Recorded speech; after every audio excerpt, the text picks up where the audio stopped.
আজকে আমি অসাধারণ একটা সবজি খিচুড়ি রান্না শেয়ার করব। এখানে আমি সবজি নিয়ে নিয়েছি। সবজিটাকে প্রথমে প্রেসার কুকারে সিদ্ধ করে নিব সব মশলা দিয়ে।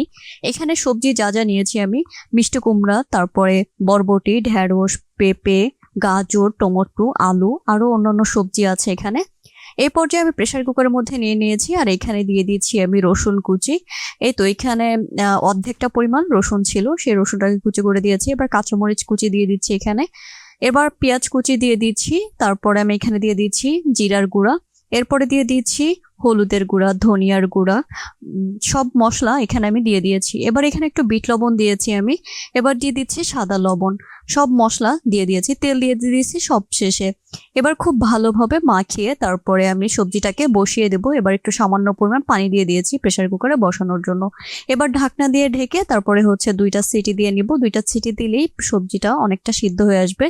এর পর্যায়ে এখানে আমি খিচুড়ির সাথে সবজিগুলোকেই অ্যাড করে দিয়েছি।